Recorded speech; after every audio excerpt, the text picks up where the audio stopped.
నిర్గమకాండము 6వ అధ్యాయము. అందుకు యెహోవా ఫరోకు, నేను చేయబోచున్న దానిని నీవు నిశ్చయముగా చూచెదవు. బలమైన హస్తము చేత అతడు వారిని పోనిచ్చును. బలమైన హస్తము చేతనే అతడు తన దేశములో నుండి వారిని తోలివేయునని మోషేతో అనెను. మరియు దేవుడు మోషేతో ఇట్లనెను, నేనే యెహోవాను, నేను సర్వశక్తిగల దేవుడను పేరున అబ్రహాము, ఇస్సాకు, యాకోబులకు ప్రత్యక్షమైతిని కాని యెహోవా అను నామమున నేను వారికి తెలియబడలేదు.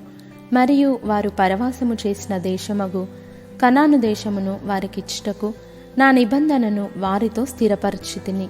ఐగుప్తీయులు దాసత్వమునకు లోపర్చియున్న ఇశ్రాయేలీయుల మూలుగును విని నా నిబంధనను జ్ఞాపకము చేసుకొని ఉన్నాను.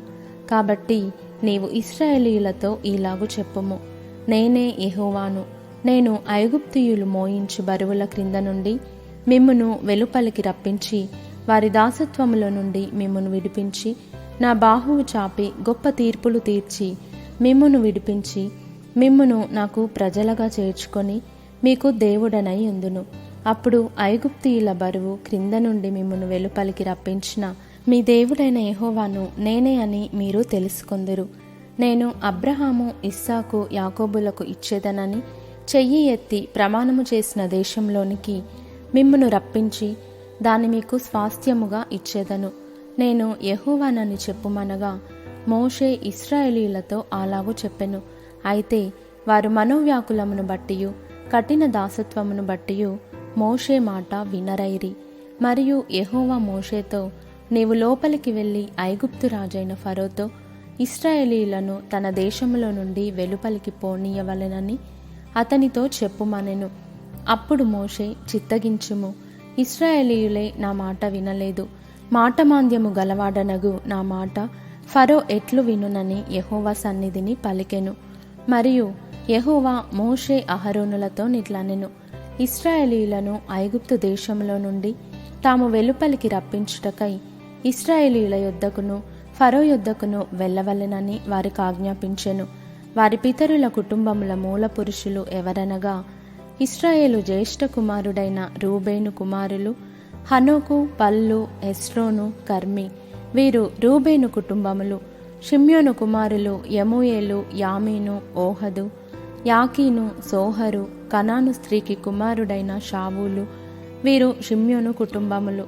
లేవి కుమారుల పేరులు వారి వారి వంశావళుల చొప్పున ఏవేవనగా గెర్షోను, కహాతు, మెరారి. లేవి 137 ఏండ్లు బ్రతికెను. గెర్షోను కుమారులు వారి వారి వంశావళుల చొప్పున లిబ్నీ, షిమి.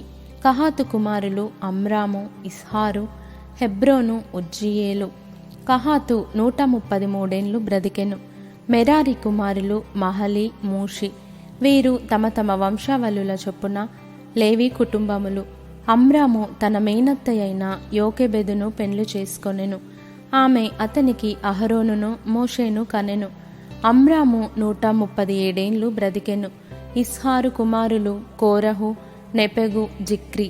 ఉజ్జీయేలు కుమారులు మిషాయేలు, ఎల్సాఫాను, సిత్రి.